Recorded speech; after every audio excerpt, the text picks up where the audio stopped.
On va parler de l'amour de Dieu qui surpasse les péchés. Qui surpasse toute chose, qui surpasse les péchés. Dans la nature, quand on regarde dans la nature, on voit qu'il y a une chose qui se passe. Les enfants qui vont à l'école, les savent, on a été à l'école, le cycle de l'eau, on voit que l'eau, les pluies, ça tombe, ça s'évapore, ça ruisselle, ça s'infiltre sous la terre. C'est sûr que ça revient perpétuellement. Et cette eau, la goutte d'eau qui s'infiltre, qui s'évapore pour retomber, pour s'infiltrer sous la terre, ça ne cherche qu'un seul chemin, atteindre la mer. Alléluia. Atteindre la mer, qui est sa source. Mais pour l'homme, on dit que la source de l'homme, c'est Dieu. Toute chose revient à sa source. Amen. Mais la source de l'homme que nous sommes, c'est Dieu. C'est Dieu qui nous a créés. C'est lui qui nous a fait à son image. Même les anges ne sont pas à l'image de Dieu. Il n'y a que l'homme que le Seigneur a chéri. Il n'y a que l'homme que le Seigneur a dit, faisons l'homme à notre image, selon notre ressemblance. Parce que Dieu nous a aimés. C'est lui qui a soufflé un souffle de vie dans nos narines pour qu'aujourd'hui nous soyons vivants. Amen. Ça veut dire qu'on peut aller de gauche à droite. On peut faire tout ce qu'on désire dans la vie. Mais quand la pensée de Dieu qui habite en nous va nous convaincre, comme on dit, des péchés, et que nous allons savoir que notre vie même, au-delà de ce que nous faisons, ça dépend que de Dieu. Je crois que l'homme lui-même va revenir à son créateur, à sa source qui est Dieu. Parce que tu peux être en train de faire ce que tu veux. Tu peux avoir des désirs, des programmes sans Dieu. Mais ce qui va t'attendre devant, si Dieu ne le permet pas, même ton désir, même ton programme, même tout ce que tu es en train de penser, va tomber à l'eau parce que le Seigneur va te montrer qu'il est le Seigneur éternel dans ta vie. Et c'est lui qui fait ta vie et personne d'autre. C'est ainsi qu'on voit dans le livre de Matthieu 4. Voici Jésus, après le baptême, il fut tenté par Satan. Et dès qu'il sort de cet épisode, on voit tout de suite Jésus va rentrer en Galilée.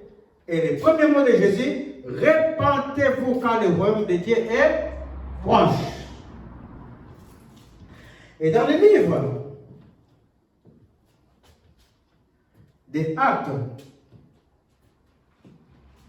2, quand le Saint-Esprit est descendu, voici, les gens demandaient, ils ont dit, voici, ils sont sourds, on ne comprend pas ce qu'ils disent. L'apôtre Pierre s'est levé et il dit, on n'est pas sourds. Voici, cet esprit a été envoyé par celui que vous avez crucifié, Jésus.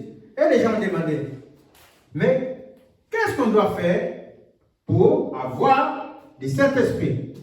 Et l'apôtre Pierre a dit, répentez-vous, car la promesse est pour vous, pour vos enfants, en aussi grand nombre que vous serez, pour recevoir la puissance du Saint-Esprit. Mais la condition nécessaire, la condition sine qua non, qu'annonçait l'apôtre Pierre, comme Jésus, c'était de se repentir, c'est-à-dire retourner en arrière.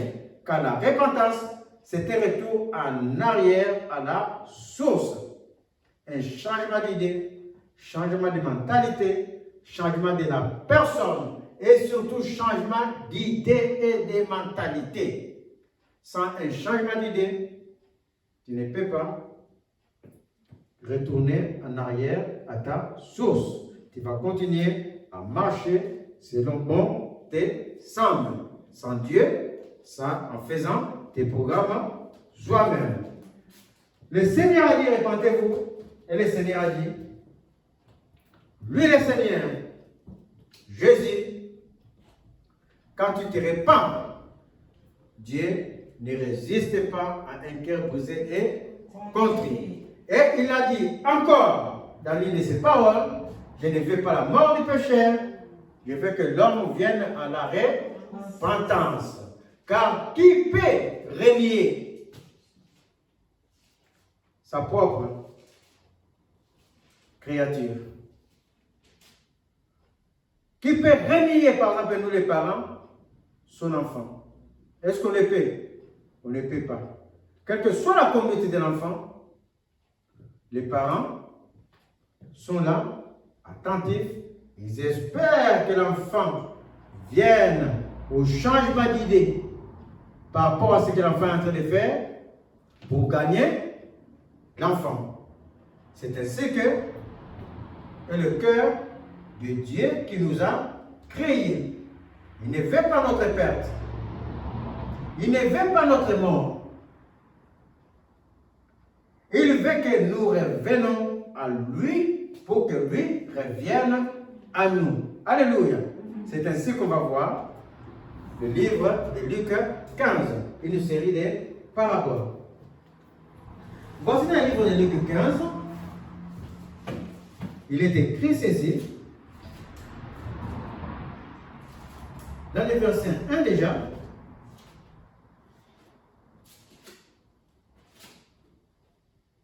Luc 15. Voilà, dans le verset 1, il est écrit déjà, tous les publicains et les gens de mauvaise vie s'approchaient de Jésus pour l'entendre. Voici, il y a des gens qui s'approchent de Jésus, ils veulent écouter ce que le maître dit. Mais parmi eux, il y avait les pharisiens, les gens de la loi, qui travaillent la parole de Dieu. Mais bien que ces gens-là, se disant gens de Dieu, qu'avant la parole de Dieu, ces gens-là manquent une chose. Et à ces pharisiens, il y avait aussi des scribes à côté et qui transcrivent la loi. Et tous les pharisiens et les scribes murmuraient et disent entre eux, cet homme accueille des gens de mauvaise vie et mange avec eux. Ils commencent à critiquer Jésus, que cet homme se dit au de Dieu, mais qu'il accueille, regardez tous les gens, ils sont tous autour, c'est des gens de mauvaise vie. Il mange même avec eux. Mais comment cela se fait-il? Parce que nous, dans notre loi, dans la loi de Moïse, un pécheur, c'est un pécheur. Parce que tu as péché, tu vas trouver la mort. Mais le Seigneur va leur montrer que l'amour de Dieu est au-dessus du péché. Amen. Du pécheur qui se répand. Du pécheur qui revient en arrière, qui change sa façon de penser, qui change ses idées et qui marche selon la façon, selon la parole de Dieu. Alléluia. Amen. Alors Jésus leur annonce trois paraboles qui vont se suivre. Il dit, quel est un homme, lequel d'entre vous, s'il a 100 brebis et qu'il en perde une, ne laisse les 99 autres dans le désert pour aller à la recherche de celle qui est perdue.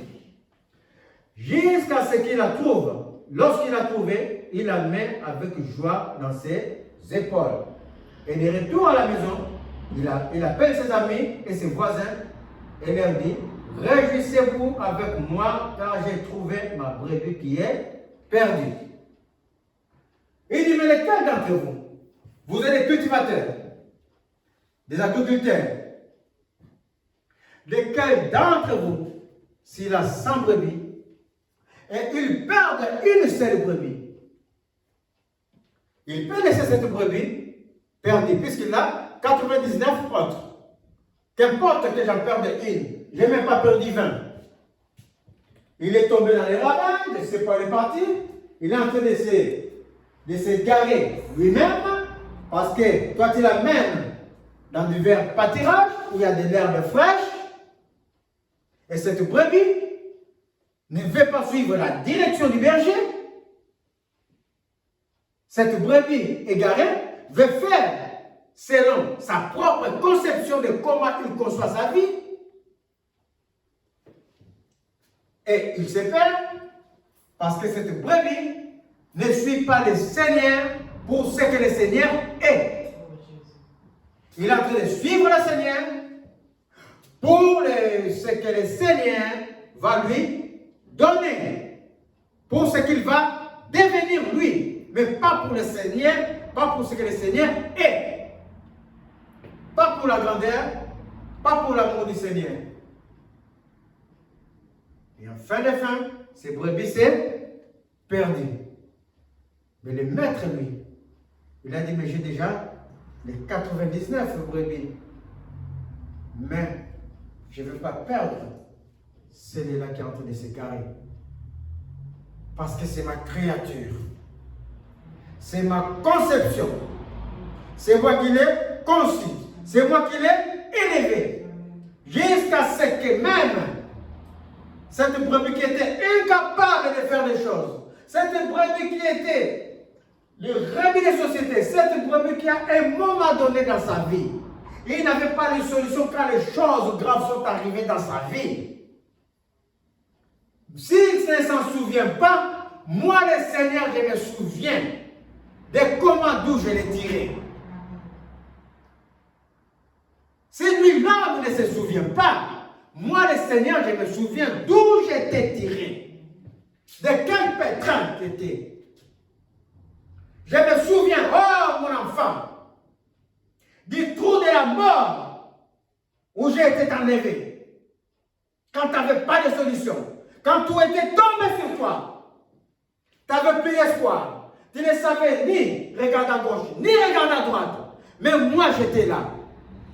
Je ne vais pas t'abandonner, dit le Seigneur.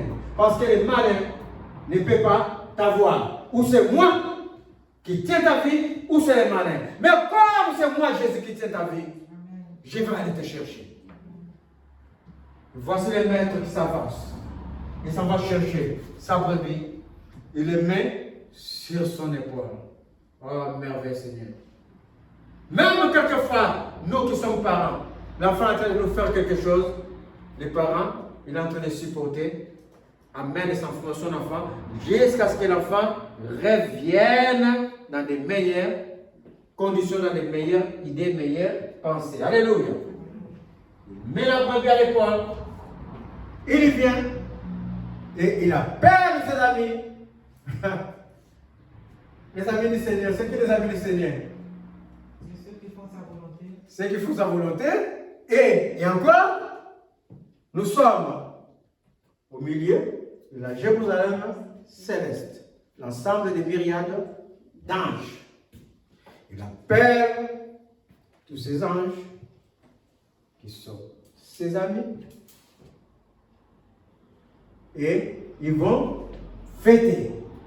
Et quand ils fêtent, Jésus conclut comme ça en disant aux pharisiens, de même, non, il appelle d'abord, il est retour à la maison, il appelle ses amis et ses voisins, il leur dit, réjouissez-vous avec moi quand j'ai trouvé ma brebis qui était perdue. Et le Seigneur dit, de même, je vous l'ai dit, il y aura plus de joie dans le ciel pour un seul pécheur qui se répand que pour 99 justes qui n'ont besoin de repentance. Qui n'ont pas besoin de repentance. Qui n'ont pas besoin de repentance. Ah.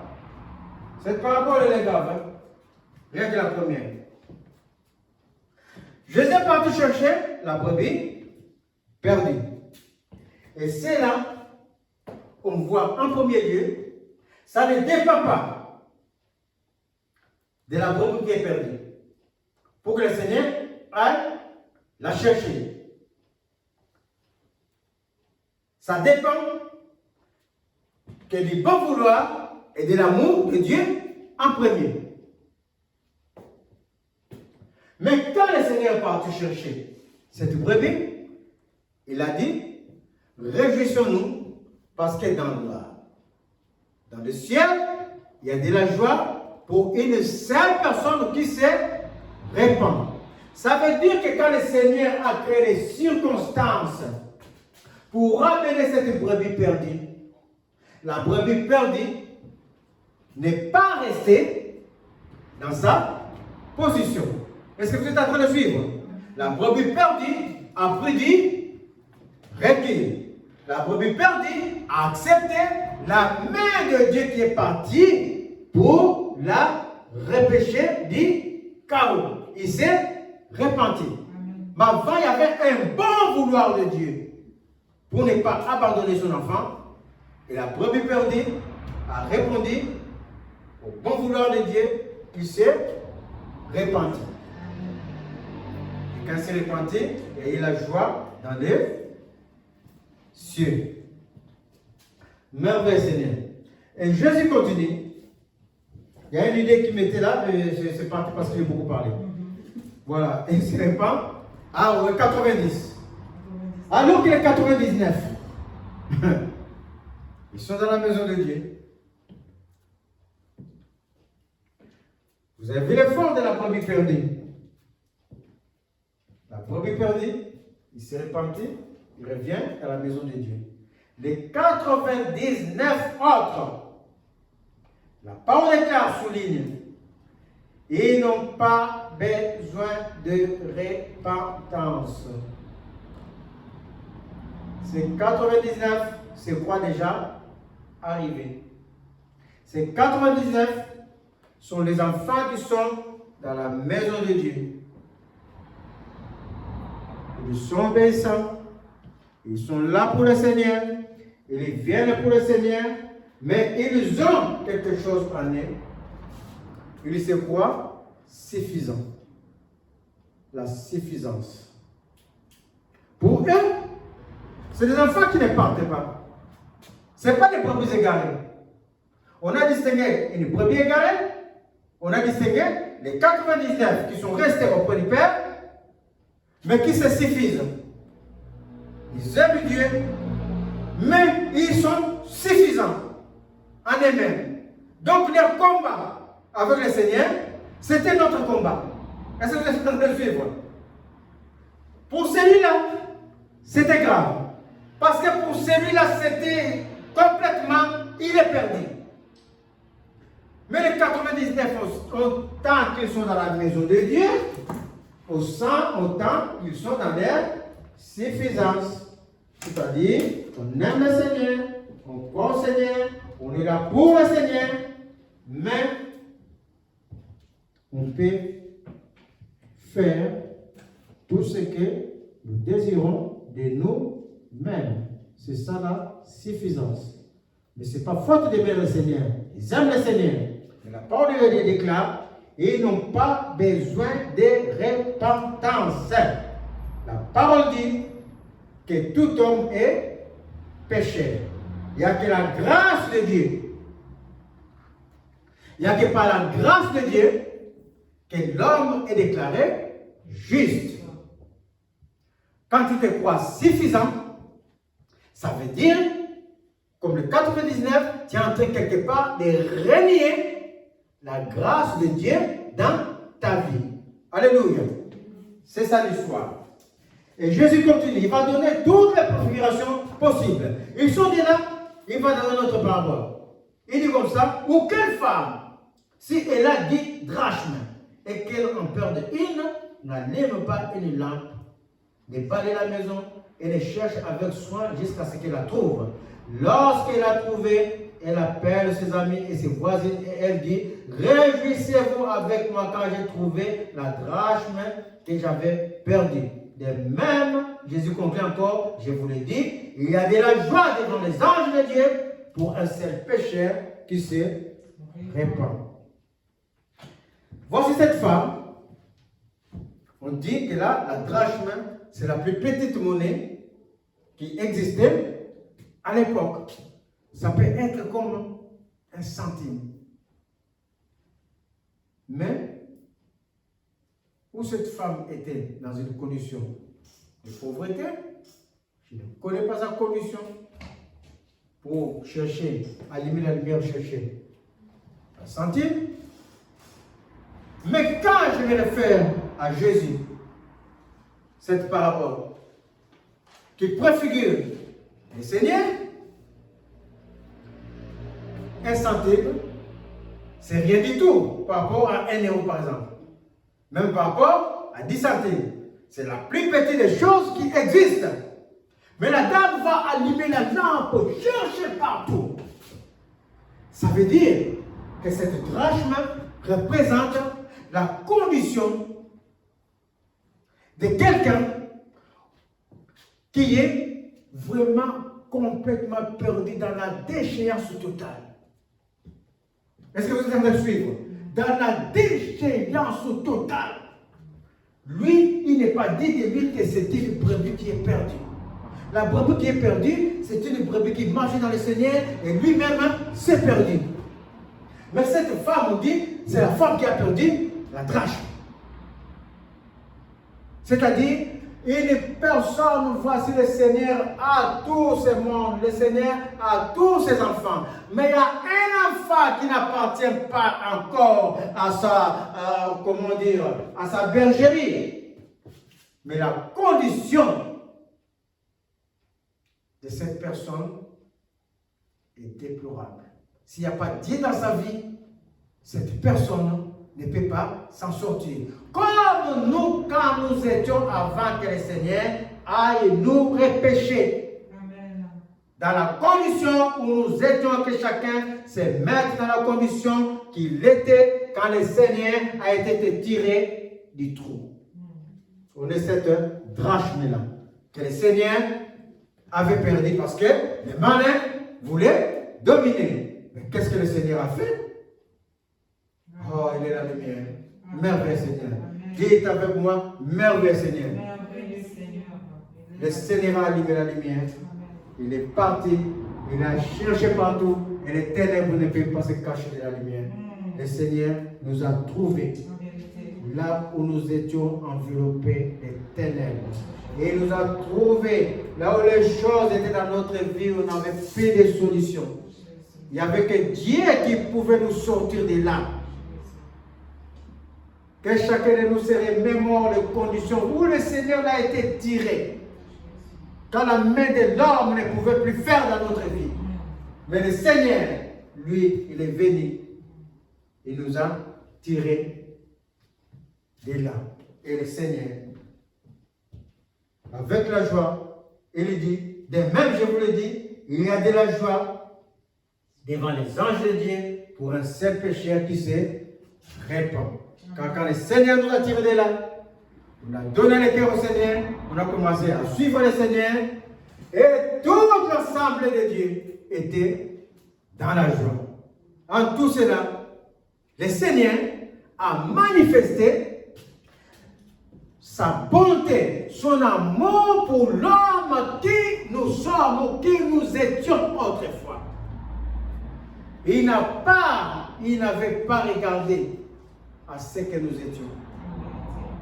Il n'avait pas regardé au mal même que nous faisons aux autres. Il n'avait pas regardé à notre condition. Mais il nous avait tout simplement aimés. Et il nous a amenés devant sa face. Là, les pharisiens, les scribes, n'ont pas les mots, mais le maître n'a pas fini.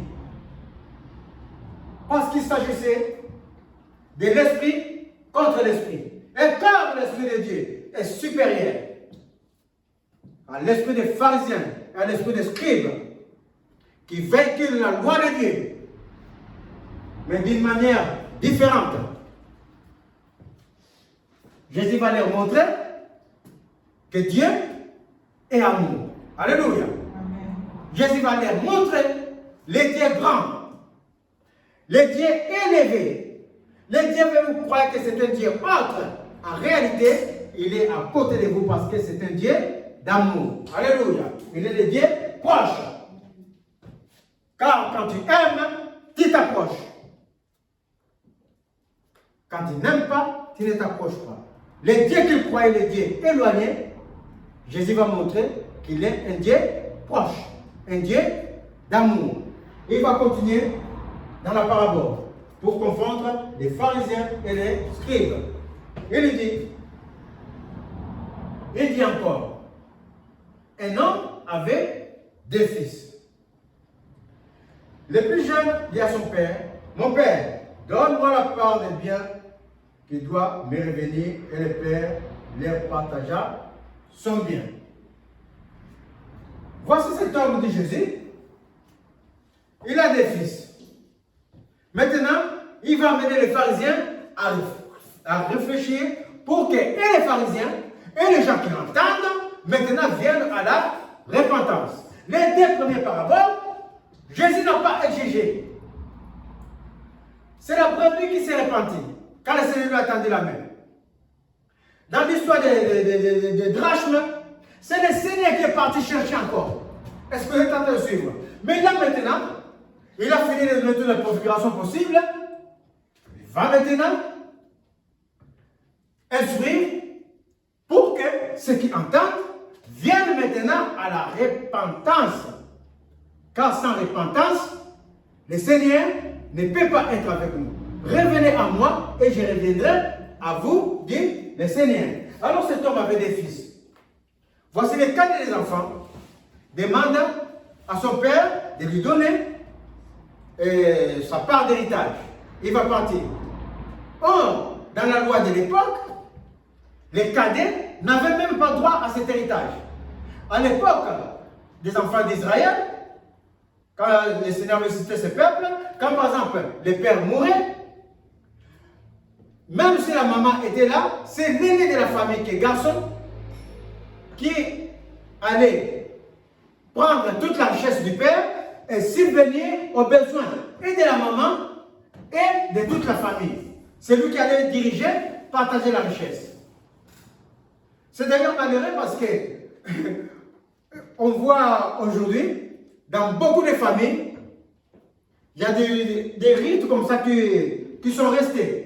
Tu vas voir dans des familles anciennes, même de chez nous en Afrique, les gens qui sont nés en 1900 par exemple, ils prenaient et mettaient toute la primauté sur l'aîné de la famille.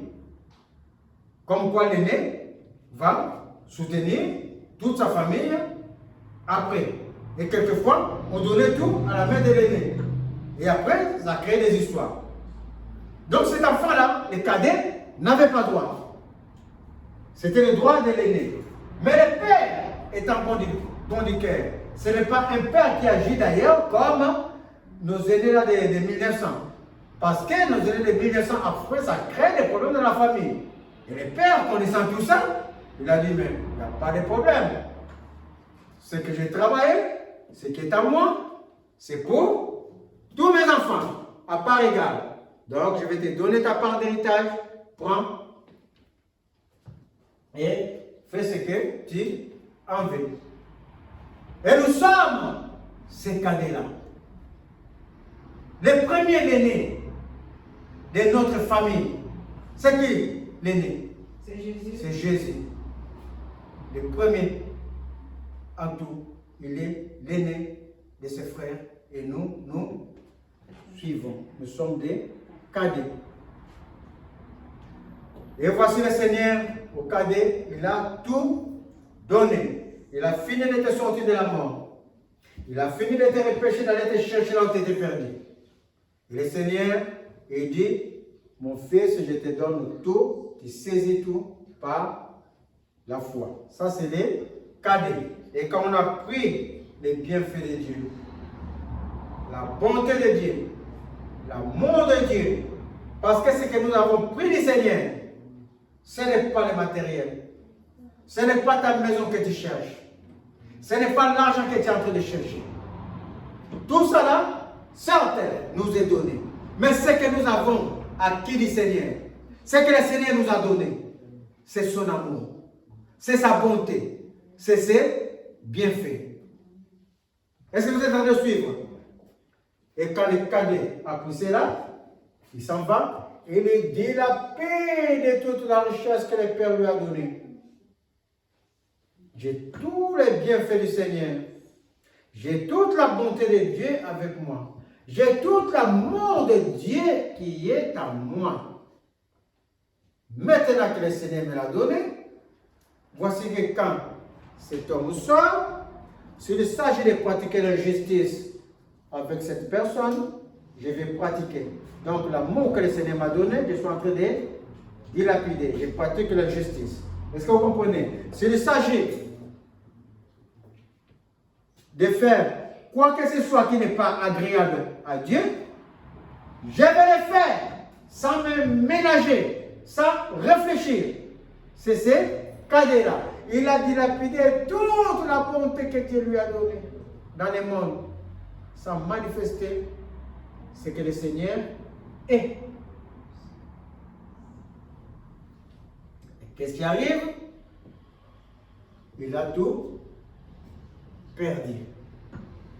Quand il marche avec le Saint-Esprit, la parole dit de nous fortifier par des psaumes et des cantiques. Et au-delà, de rester constamment en prière. Et il est ajouté quelque part qui est primordial. Quand tu lis la parole, tu dois travailler la parole, méditer la parole et vivre selon la parole.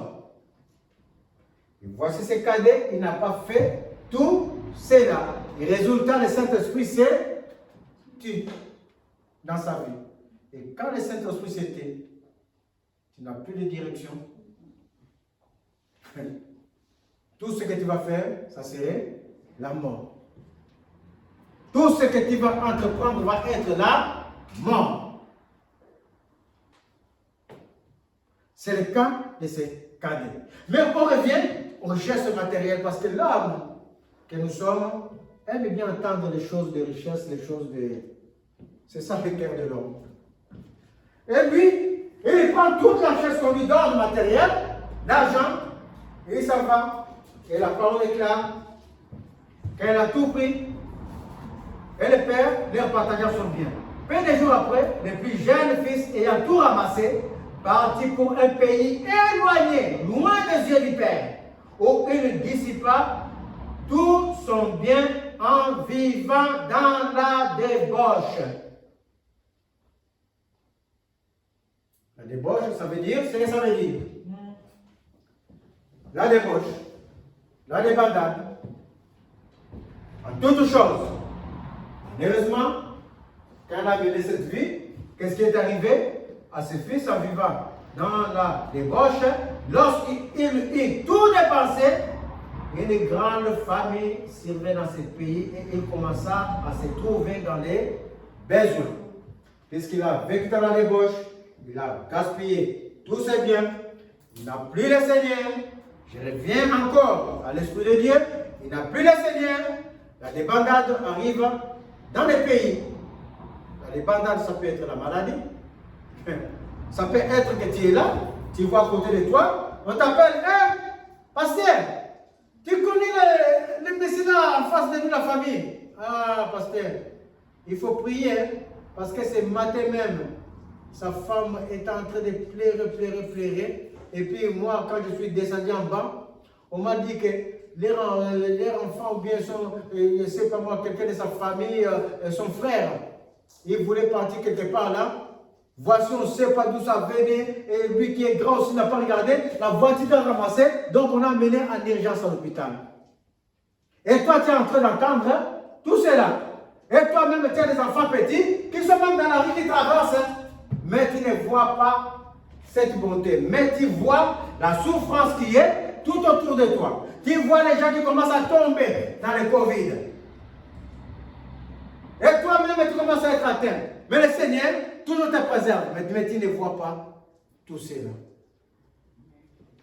Tu continues ta marche.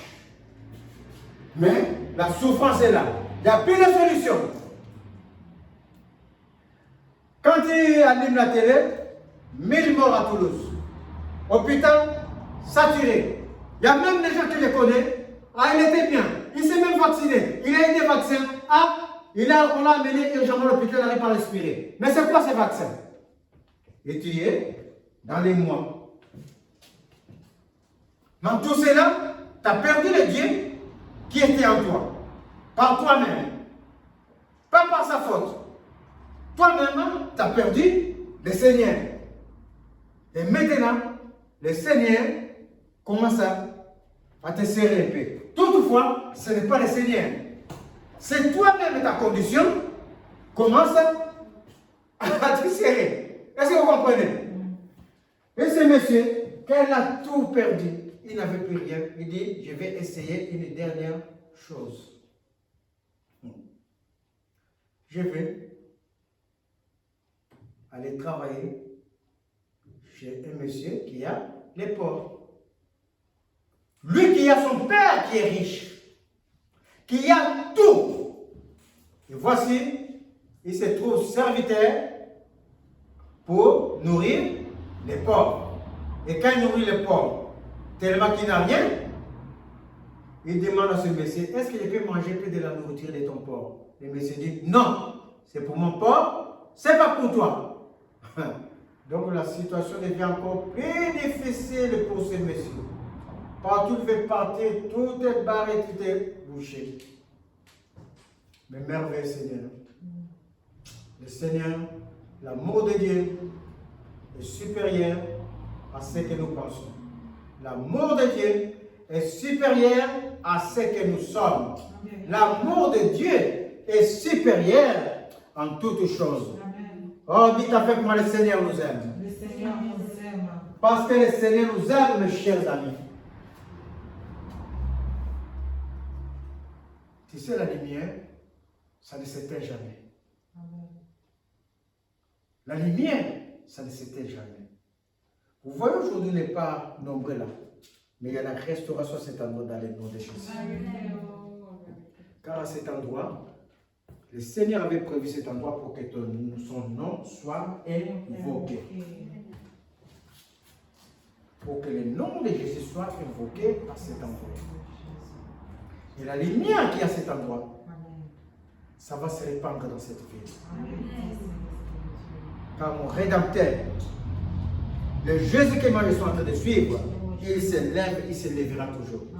Alléluia. Et la lumière qui était dans le cœur de ces messieurs, cette lumière était devenue petite, mais la lumière était toujours là. Tout au fond de son cœur. Alors, dès qu'il a vu qu'il n'y a plus, j'ai tout expérimenté dans le monde, je suis dans les chaos, mais mon Père a tout, et cette lumière n'est pas encore allumée, mais non, elle est allumée, n'est pas encore vivifiante, mais cette lumière commence à gesticuler, à bouger.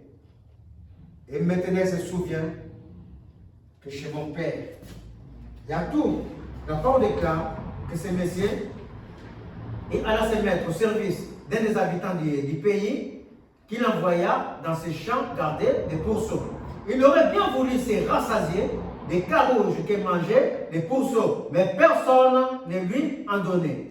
Étant rentré en lui-même, il dit, combien d'ouvriers chez mon père ont du pain en abondance et moi ici je meurs de faim. C'est bien ce que j'ai pensé. Ce n'est pas la lumière qui a gesticulé. La lumière est au fond de lui. La lumière a diminué, mais cette lumière, elle est toujours là au fond de son cœur. Mais ce monsieur va faire une chose. Il va rentrer au-dedans de lui-même pour aller rechercher cette lumière qui est en lui. Revenez en moi et je reviendrai en vous, dit le Seigneur. Allez, donne-moi mon mouchoir qui est dans la barre de sac vert. Revenez en moi et je reviendrai en vous. Il va rentrer en lui-même pour aller chercher cette lumière. Et quand il va rentrer en lui-même, la lumière va commencer à être encore plus étincelante, plus éclairé dans sa vie. Et la lumière, l'éclair, éclaire ses yeux. Et quand ses yeux sont éclairés, il se rend compte maintenant que, mais qu'est-ce que je suis en train de faire? Moi là, je suis maintenant dans la condition avec les porcs, dormir avec les porcs. Et même si je devais la nourriture, mon père là-bas, là, même les ouvriers, la nourriture en abondance. Ah, je vais revenir chez mon père. La parole déclare. Il étant rentré en lui-même, il dit, combien d'ouvriers chez mon père ont du pain en abondance et moi ici je meurs de faim. Je me lèverai, j'irai vers mon père et je lui dirai, mon père, j'ai péché contre le ciel et contre toi. Oh, merveilleux Seigneur. Il dit, quand il est rentré en lui-même, il a vu sa condition, il a vu les mal qu'il avait fait. Il a compris que c'est mal qu'ils sont en train de faire. Je ne le fais pas à un homme. Je le fais à Dieu. C'est pour ça qu'il a dit à son père, je vais revenir vers mon père, j'irai et je lui dirai, j'ai péché contre le ciel d'abord, contre Dieu. Ah. Tout ce que je suis en train de faire, Seigneur, contre ton œuvre, tout ce que nous sommes en train de faire même dans la maison de Dieu, ce n'est pas contre l'homme. Ce n'est pas contre Pierre qui est là, le pasteur. Ce n'est pas mon œuvre. C'est l'œuvre de Dieu. Quand il rentre en lui-même, j'irai et je lui dirai, j'ai péché contre Dieu, contre le ciel, et j'ai péché contre toi. Oh mon berger, parce que tu m'avais donné la confiance que le Père avait mis dans ton cœur pour moi. Tu m'as toujours soutenu. Quand même le Seigneur a été nous racheter comme ça là, de là où nous ne pouvons pas. Mais quand le Seigneur t'a racheté, souviens-toi, il y avait l'homme de Dieu avec le Seigneur à côté de toi. Le rachat de Jésus, le sang de Jésus qui t'a racheté, l'œuvre de Dieu, le rachat de Jésus est passé comme si c'est par l'œuvre de Dieu que le Seigneur t'a racheté de la mort. Alors pardonne-moi Père, j'ai péché contre toi et contre ton serviteur. C'est ça qui est l'histoire dans la maison de Dieu. J'ai péché contre toi, Père. J'ai péché contre le ciel et contre toi. Je le supplie, digne d'être appelé même ton fils. Traite-moi comme l'un de tes ouvriers. Et il se leva, alla vers son père, comme il était encore loin. Son père le vit et fit ému de compassion. Il courut se jeter à son cou et l'embrassa. Il était encore loin, mais pendant qu'il était dans sa débandade, pendant qu'il tergiversait dans sa conduite, pendant qu'il voulait marcher dans la maison de Dieu comme bon lui semble, le Seigneur, lui, son cœur de père, était et est en train de pleurer. Les enfants, vous suivez le culte. Son cœur de père était en train de pleurer et en train de chercher. Mais où est mon enfant? Qu'est-ce que mon enfant est en train de faire là-bas? Qu'est-ce que mon enfant est en train de fabriquer? Le Seigneur attendait toujours, de loin, comme ça. Et quand le Seigneur attendait, c'est comme si ses pères étaient comme ça. Comme nous, on vient toujours comme ça, là, je me mets au balcon, je croise les mains, je suis en train de regarder les jardins, je regarde les loin. C'est comme si le père était comme ça, tout le temps, il guettait l'arrivée de son fils. Mais quand est-ce qu'il va me revenir, ce fils? Quand est-ce qu'il va comprendre que je l'aime? Quand est-ce que ce fils va venir m'aimer que pour moi? Amen. Pas pour les biens que je lui donne, bien que je lui ai donné tous les biens. Mais ne comprend-il pas que les biens, c'est rien du tout? J'ai tout ça. Je veux tout simplement qu'il m'aime comme je suis, pour ma bonté, pour mes bienfaits, pour ce que je suis. Je suis Dieu dans sa vie, qui lui donne la vie. Et le Père vit l'enfant de loin, avant que l'enfant arrive, et le Père alla vers l'enfant, loin son Père, le vit et fit aimer de compassion, et il courut, s'est jeté à son cou et l'embrassa. Ce n'est pas l'enfant qui courut vers le Père encore, c'est le Père qui, dans son amour, courut vers l'enfant et embrassa l'enfant. Et le Père dit à ses serviteurs d'apprêter les veaux gras, on va fêter, parce que mon fils que voici, il était mort, aujourd'hui il vit. Alléluia. Et Jésus suscite par ces paraboles à tout homme de se repentir pour recevoir la grâce de Dieu. Par ces paraboles, il suscite comme il suscite encore d'exhorter dans son église aujourd'hui de revenir à Dieu, de l'aimer pour ce qu'il est lui. Pour sa personne tout simplement. Amen. Pour son amour, sa bonté qu'il nous a donnée. C'est grâce à sa bonté. C'est grâce à son amour. Il y a beaucoup qui ne connaissent pas l'amour de Dieu. Et cet amour, ils ne le connaissent pas parce que celui qui est à côté d'eux manifeste de la méchanceté. Est-ce que vous comprenez? Parce que l'amour de Dieu, c'est manifeste de l'amour du prochain. Il y a beaucoup qui ne connaissent pas la bonté de Dieu. Il y a beaucoup même qui sont nés, quand il est né, il y a déjà la souffrance. Ils trouvent la souffrance depuis sa naissance.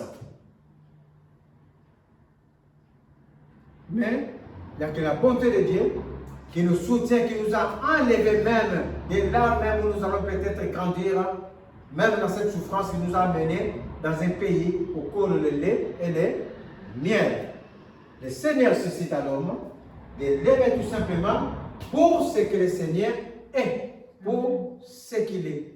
Amen. Et le Seigneur, il est amour, il est bonté, il n'abandonne pas l'homme, il ne veut pas que l'homme meure, mais il veut que l'homme vienne à la repentance. Et quand l'aîné a vu cela, l'aîné, lui, cet aîné, il est différent des 99 brebis qui étaient dans la maison de Dieu. Cet aîné, on dit, dans sa parole, quand il voit les serviteurs s'exciter, mais qu'est-ce qu'il y a dans la maison de mon père? Qu'est-ce qu'il y a encore là-bas? Ah, mais tu ne le sais pas, toi? Mais ton frère qui était perdu, qui était parti, il est revenu. Donc ton père, il a fait tuer le bon gras. Il a fêté, on doit fêter. Parce que ton frère était mort. Et l'aîné dit dans sa parole, mais moi je suis toujours dans la maison de mon père. Quand mon père dit de faire, j'ai fait. Mais n'a jamais tué de veau gras pour moi. Donc cet aîné, il est différent des 99 qui n'ont pas besoin de repentance. Lui réellement, il n'a pas besoin de repentance. Quand le Seigneur lui dit, ne t'assois pas ici, va t'asseoir là-bas, il va s'asseoir là-bas, sans discuter. Est-ce que tu comprends? Quand le Seigneur lui dit, va aujourd'hui, c'est toi qui vas évangéliser, il ne cherche pas d'excuses, c'est lui qui va évangéliser. Est-ce que vous comprenez? Il travaille pour le Père, il pratique la parole du Père. Mais, dans sa vie, il voit comme s'il n'avait rien. En réalité, il a tout. Parce que tout ce que le Père a, mes chers amis, les dominations, les autorités des choses, les autorités des puissances de ce que nous désirons, ça appartient à notre Dieu. Et Dieu nous les donne comme aînés qui pratique sa parole par la foi que nous avons en lui. Alléluia. Et quand il dit au Père, mais moi je suis dans sa maison, mais moi j'ai rien. Et Jésus finit la parabole là. Parce qu'en réalité l'aîné, dans la parole qu'il a dans sa bouche, dans la conviction qu'il a en soi, que moi je suis fils du Père. Et comme je suis fils du Père, je suis comme le Père. J'ai l'autorité du Père. Et l'aîné manifestant cette autorité, toutes les choses sont traduites, sont sous ses pieds dans le nom de son Père Jésus. Alléluia. Amen. Repentons-nous. L'Église doit se repentir. L'Église doit revenir à Dieu pour que la main de Dieu soit avec nous. Amen. Amen. Merveilleux Seigneur.